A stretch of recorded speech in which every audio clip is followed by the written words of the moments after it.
Just to give some background, my husband and I have 3 boys. Luis is 32, Cyril is 27, and Jamie is the youngest at 22. Cyril has been with his girlfriend Rosa, who's also 27, for about 5 years now, and Jamie has been with his partner Lucy even longer. They actually went ahead and got married. Jamie and Lucy also have a little girl, Letty, who just turned 2. We've always been a really close family, especially since it was only this year that my 2 oldest finally moved out. Jamie and Lucy are still living with us for a few more years, mostly because Lucy is still in school, and honestly, I don't mind one bit. They're both hardworking, sweet, and such loving parents despite all the challenges. And if I'm being real, I'm not letting my granddaughter move too far away as long as I can help it. I'm soaking up every second with her. Luis started dating Jessa about a year ago. She's 36, and they recently got engaged a few weeks back. To be honest, I still don't know exactly how I feel about her. Luis seems happy, and after everything he's been through, that matters to me. I've made a real effort not to fall into that stereotypical evil mother-in-law role. I've tried to get to know her, but the truth is, we're just very different people. For one thing, Jessa leans more politically conservative, and that already sets us apart. My husband is a U.S. citizen but was born in Mexico, and as you can imagine, I didn't support or vote for the last administration. In fact, Rosa, Lucy, and I have bonded over the years by going to rallies and protests together. When I tried including Jessa by inviting her along, she politely declined and sent me this long text. It wasn't full-on conspiracy theory stuff, but in my day we'd call her a Reagan Republican. Times have changed, so it's not the same thing anymore, but the whole exchange was awkward. Since then, I've kept inviting her to non-political family things, but I still feel like that first invitation left a sour taste. Beyond politics, though, her attitude toward Jamie, and especially Lucy, really rubs me the wrong way. I don't expect Lucy and Jessa to become best friends, there's a big age gap, after all. But Jessa almost seems to go out of her way to make little digs about Lucy when Lucy isn't around. I've kept my mouth shut because it's Jessa's wedding, and she should be able to choose what she wants, but I can't ignore some of the choices she's making. For example, she asked Rosa to be a bridesmaid but was openly questioning if Lucy should even be invited to the reception. Her reasoning? She thinks Lucy should stay home with Letty because she won't have fun since she doesn't drink. Never mind that the venue allows under 21 guests, one of Jessa's own sisters is 19 and will be there. She even made it a point to show Lucy pictures of the sister Jamie will be walking down the aisle with, which just felt unnecessary and mean-spirited. Both Rosa and Lucy have noticed what's going on, but they're trying not to let it get to them. Still, to me, it feels gross and unkind. Then Jessa texted me the other day asking about the budget for the rehearsal dinner. And I'll be honest, I don't feel like pouring much more money into this wedding. My husband thinks I should just let it go, but for me, it's a matter of principle, especially since they're not even doing a real rehearsal, just wanting a fancy dinner. My husband keeps reminding me that we've already helped Jamie and Lucy a little more financially because of their situation, but we also paid for Cyril's college and covered Luis's rehab, and that was a much bigger expense. Luis has been sober for 7 years now, and we couldn't be prouder. He tells me not to let politics interfere with family, but honestly, even if Jessa shared all my political views, I'd still have an issue with how she treats Jamie and Lucy. At the end of the day, I just want to keep a close bond with all my kids and their partners. But I also don't want to roll over and act like I'm okay with someone picking on Lucy. She doesn't have her own family to back her up, they abandoned her, so we're all she's got. I can't stand the thought of her feeling like she isn't valued here. At the same time, I know I have a bias because Jamie is my baby and I've known Lucy so long she feels like the daughter I never had. So now I'm stuck wondering, would I be the bad guy if we refuse to pay for their rehearsal dinner? Update 1. Thank you all for the advice on my last post. Like I said before, I really do want to be a good mother-in-law. I used to watch Everybody Loves Raymond with my boys when they were younger, and I always swore I'd never become a Marie. I mentioned the political differences with Jessa just to be transparent. I know that's part of my bias, but it's not the main reason I dislike her. I get now that if I outright refuse to pay for the rehearsal dinner, I'll be seen as the one in the wrong. Some of you suggested letting the kids handle their own issues, and others said I should sit down with Luis privately. So yesterday I invited Luis to lunch. Beforehand, I texted both him and Jessa saying we'd be happy to plan a rehearsal dinner for them and asked if they had any ideas. Jessa shot back with a contract from a venue that had an $11,000 minimum. For context, we've set aside about $10,000 for each of our kids for wedding, home, or honeymoon expenses. To compare, we only spent around $750 on Jamie and Lucy's entire wedding. Things add up way less when nobody's drinking. I didn't want Luis to feel like I only wanted lunch to talk money, so we chatted about lots of other things before I eventually asked how the wedding planning was going. He just shrugged like, you know how it is. I offered to help, but he brushed it off and thanked me for covering the rehearsal dinner. I explained that the cost was more than we had planned but that we'd do it for family. He also confirmed that Lucy would be invited to everything, though the way he said it made me wonder. He got flustered and then started venting, not about Lucy, but about Jamie. And I mean really venting. Originally, Jamie was supposed to be the best man. He and Luis used to be inseparable. When Jamie first moved out of our house, he'd call Luis every day, and when Luis moved out last year, it was the same thing. I knew there had been some kind of blow-up that made Jamie step down as best man, but I had no clue the resentment went this deep. Luis called his own brother an asshole and ranted about how Jamie needed to grow up, stop being controlling, and just be happy for him. He even claimed Jamie doesn't want him to be happy. A lot of what he said felt unfair and untrue, but I just let him get it off his chest. When I later mentioned to Jamie that I had lunch with Luis, he just said, "Oh, cool," like nothing was wrong. We've never been a family that has big feuds like this, so it shocked me. I told my husband maybe it's best to let the boys sort it out themselves, and he just said, "We'll see." So, not exactly a hopeful update. The wedding is in October because they snagged a deal on a cancellation, and I honestly don't know how this is all going to play out. Update 2. Please go easy on me here. I know I'm not a perfect mom or mother-in-law, and I realize not every battle is mine to fight, but I feel like my family is unraveling. Last weekend, Jamie and Lucy went out of town for a concert, so my husband and I kept Letty. We had such a great time with her, though Jamie and Lucy FaceTimed us practically every 2 hours on Saturday. That evening, Luis and Jessa invited us to dinner. We said we'd be happy to go somewhere but would need to be home by 8 for Letty's bedtime, or they could just come over and we'd order takeout. I assumed this was about the rehearsal dinner. They didn't reply until after I got home from church, and then Luis texted saying they were thinking of somewhere nicer but to never mind. Odd, but fine.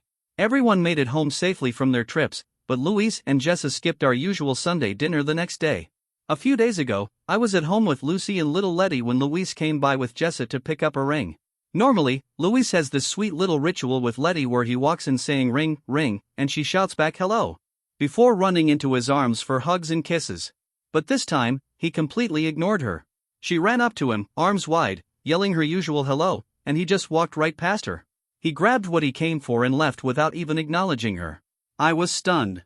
I asked Lucy if we should mention it to Jamie, but she thought it would be better if we didn't. Still, how do you brush off your own niece and goddaughter just because you're angry with her dad? That moment really sat heavy with me. Then came yesterday. I was out grocery shopping, so I wasn't there for this part, but apparently Luis stopped by again to bring something to my husband. My husband was outside in the garage with Jamie and Letty when it happened. Luis and Jamie ended up getting into a fight, not just words, but physical. My husband told me Luis was the one who threw the first punch, but he didn't catch the rest because he rushed to get Letty inside where she'd be safe. By the time he went back out, the fight itself was over. Neither of them was hurt, but they were still yelling. My husband told Luis to leave, and once he did, Jamie went downstairs to cool off. Later, when I asked Jamie what even started it, he said he wasn't sure. Everything had escalated so fast, and I could tell he was shaken. I hadn't seen him that rattled in a long time. At that point, I realized you all were right. This mess between Jamie and Luis is theirs to figure out. It's not mine to fix, and I can't carry the blame for it either. That night, my husband and I told Luis he wasn't welcome in our home anymore. Luis lashed out, accusing us of taking Jamie's side, but I told him plainly, "You attacked your brother in front of his child. They both deserve to feel safe in their own home." Luis also works for my husband, and my husband has every right to require a drug test if he chooses to. As for the wedding, I have no clue how to proceed. My husband thinks we should just hand over the money we set aside for him and wash our hands of the whole situation. That thought breaks my heart, but maybe it's the only option left. Jamie keeps telling me we just have to get through the wedding and maybe things will settle afterward. I don't know if he believes that or if he's just saying it to reassure me, but I'm exhausted. I wish there were something I could do to actually make things better. Meanwhile, I've been trying to set aside some time with my middle son, Cyril. I feel bad for him being stuck in the middle of all this, and I don't want him thinking I've forgotten about him. Update 3. I know I've posted about this before, but here's another update, probably my last one. I apologize in advance that it's long, but I'm completely torn up over all of this. After everything, my husband and I told Jamie that he needed to finally be honest with us. Lucy was at work that evening, and after Jamie put Letty to bed, it was just the three of us. He kept dodging the subject, and eventually, I snapped. I told him, "You're living under my roof, and now you're physically fighting with your brother. If you won't tell us what's going on, then your daughter can stay here, but you and Lucy will need to find somewhere else to live if you insist on keeping secrets like this." He got angry, shut down, and refused to answer any more questions. We argued for a while before he stormed off to bed. I told my husband I was serious about what I said, and he just sighed and admitted he didn't know what else to do either. Thankfully, the next morning Jamie came back to us and told us everything, at least from his perspective. He said it all started back on the 4th of July. We had fireworks going on in the neighborhood, and Cyril, Rosa, Luis, and Jessa had come over. Since Rosa's dog was staying with her parents, they all ended up drinking a bit too much and spent the night at our place. Later that night, after my husband and I had gone to bed, they were all hanging out, and Cyril and Lucy decided to go for a walk. They smoked a joint while they were out. Now, I don't exactly approve of that, but I've heard them joke before that Lucy doesn't drink but occasionally smokes instead. Jamie swore she only does it maybe 2 or 3 times a month. So, the only one who was really sober that night was Luis, but he had just had LASIK surgery, couldn't drive at night, and wasn't fully himself. When Jessa found out about the pot, she absolutely lost it. She started screaming at Lucy, saying that as a mandated reporter she was obligated to step in, that Jamie had been drinking, and that smoking weed meant Lucy was endangering her child. She even brought up some story about a kidnapped British child to make her point. Lucy was upset and went to bed in tears. Jamie stayed up and argued with Jessa. He admitted things got nasty between them. He called her out for how she always treats Lucy, and she fired back that she was just telling the truth. Then she said Jamie and Lucy's marriage wasn't real, that they only tied the knot for insurance and because they had a baby, and that they'd probably be divorced in a few years anyway. Jamie shot back that she was bitter because she was in her mid-30s, still unmarried, and that the only engagement she ever had ended when her fiancé cheated with her friend. That was a low blow. But Jessa didn't stop there. She went for the jugular and said it was embarrassing that Jamie and Letty were even in her wedding, that it looked trashy having such young parents in the bridal party, and that Letty would have been better off adopted by a nice family who actually wanted a kid. That's when Jamie snapped and told her if it was so embarrassing for her, then his family simply wouldn't come to the wedding at all. He went inside to bed. Luis followed him in and begged him not to back out of the wedding, saying everyone was drunk and saying awful things and that Jessa wasn't really going to call CPS. But Jamie still refused to be best man and told Luis he wouldn't let Lucy or Letty be around Jessa until she apologized. After that, Jessa started with the comments about Lucy not going to the reception, that she should just stay home with Letty, and how they shouldn't be spending money on anything that wasn't for their daughter. Lucy, scared of stirring things up, just went along quietly, but Jamie had been trying to convince her she wasn't in danger.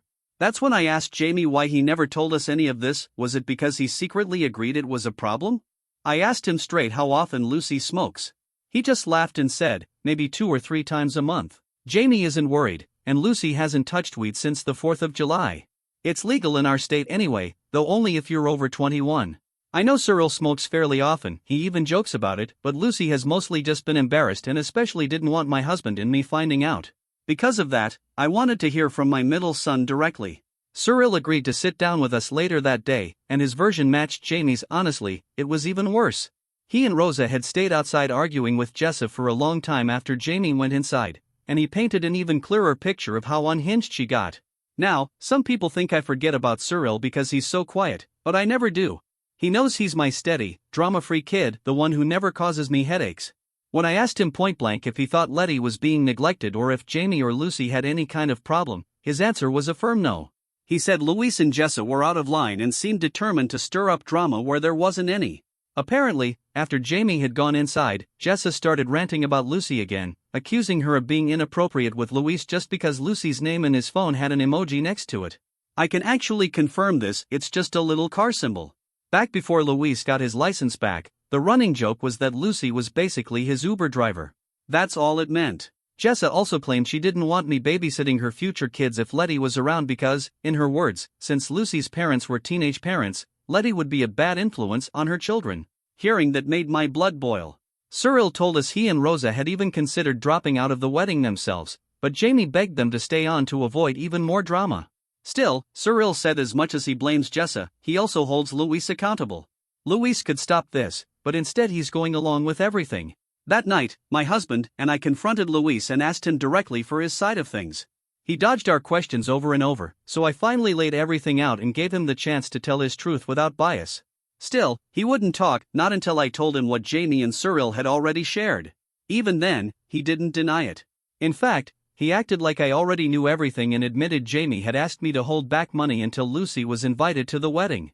That's what had been setting him off. So I pressed him on what really mattered to me. Did he truly believe Lucy or Jamie were neglecting Letty? Because they live under my roof, and if my granddaughter wasn't safe, I needed to know. He refused to answer. Instead, he snapped that all we cared about was Jamie and his kid, and that Jamie needed to get over himself. I asked him again. My husband asked too. And still Luis avoided the question, ranting and flustered but never giving a clear answer. My husband finally asked him outright if he'd be able to pass a drug test. That question seemed to sting. Luis dragged up some random conversation Jessa had been part of, something I still don't understand why she'd be upset over, and then stormed off. Luis threw back that if anyone needed drug testing, it was Lucy. He told us to leave. But the next day, he actually went to the same lab my husband's business uses, took a test, and sent us the results. He passed. Later that same week, he handed in his notice at work. He told my husband he'd accepted a job with a competitor. My husband was devastated, he felt betrayed, convinced Luis had been planning this for a while since offers like that don't just fall out of the sky. Still, he honored the notice period, paid it out, and that was Luis's last day. During all this, after we'd already confronted Luis, my husband and I sat down and really talked about how to move forward.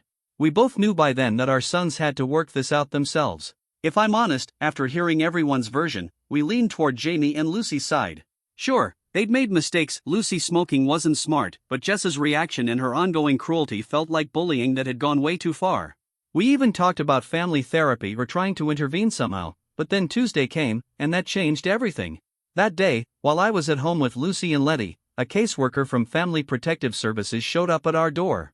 Someone had filed a report. They interviewed all of us and walked through the house. The caseworker was polite and said she didn't see anything that required action, but she still left us some pamphlets about support services for Jamie and Lucy. The whole ordeal was traumatizing. Jamie and Lucy were devastated, and honestly, so was I. I haven't let Letty out of my sight since, as if someone might suddenly try to take her away. Even she can sense the sadness in the house. Lucy sat down with me later, swearing up and down that she only ever smoked on the occasional weekend and never when Letty was awake.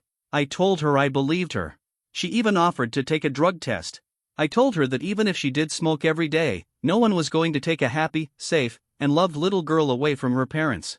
But deep down, I could tell she didn't believe me. That night, Jamie texted Luis, demanding to know if it was him or Jessa who called CPS. Luis refused to answer, just said it didn't matter. So Jamie told him he was dead to him and blocked his number. After that, Rosa dropped out of the wedding completely, and Cyril agreed to stay on as best man but said he wouldn't attend the reception or give a speech. Jamie wanted to back out of the wedding completely, but Luis managed to convince him to at least stand up for the ceremony. I told Jamie he should do whatever felt right for him. He admitted he still wanted to drop out but was afraid it would make things worse. He said something that broke my heart. He told me, almost flatly, that there was still plenty of time for them to turn on him too and try to ruin his life, so he was just waiting to see how things played out. I think he's trying to shield his little brother by not pushing back harder, but I can see how miserable he is inside. My husband and I feel completely shattered by all of this. We told Luis that we'd always love him, but we could not support him or his marriage after he and Jessa wasted CPS resources to get revenge on his brother. We told him to come get the rest of his belongings, old documents, childhood keepsakes that didn't fit in his apartment, but to let us know exactly when, because Jamie and his family wouldn't be there. When Luis came over, maybe we shouldn't have, but we confronted him again. We asked him point blank if he truly believed his niece was in danger. His answer? That it didn't matter what he thought, because we'd always take Jamie's side. He even said Jamie would get over it once everything blew over. I told him no, Jamie was not going to just get over this. In fact, it was far more likely he would never see his brother or his niece again. I don't know if Luis didn't realize before how serious this was, but he suddenly backtracked and told us to have Jamie call him. We made it very clear that wasn't going to happen. He got angry, desperate, and turned it around on us, blamed us for the whole situation. He said we babied Jamie too much, that we should have let him figure his life out on his own. I lost my temper. I yelled that if Luis had his way, I'd still be doing his laundry and packing his lunches. I reminded him he lived with us longer than Jamie ever did, and that Jamie had carried his own share of responsibilities in this house. That's when my husband stepped in, and they started arguing too. It ended with Luis declaring that he was going to start his own family, that he didn't need us anymore, and that we were to blame for all of his problems. I was done. I told him if all he had were empty accusations with no real examples, then he could get out. He never asked about the money, but I was ready to tell him it was staying put in case we needed it for a lawyer to deal with whatever disaster he created next.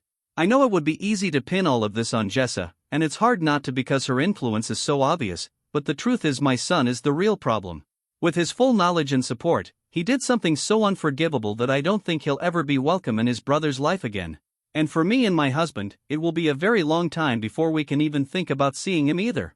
I will always love my son, that doesn't change. If I got a call tomorrow saying he needed a kidney, a lung, bone marrow, I'd be in the hospital in a heartbeat. If he ever needed to go back to rehab, I'd work nights to make sure he could afford it. But right now, my heart feels sick, like I've caught the flu, because I know that if he has children someday, I probably won't be in their lives. I can't forgive him for this. And what cuts the deepest is that he hasn't even tried to apologize. I don't think I've ever felt this sad in my entire life.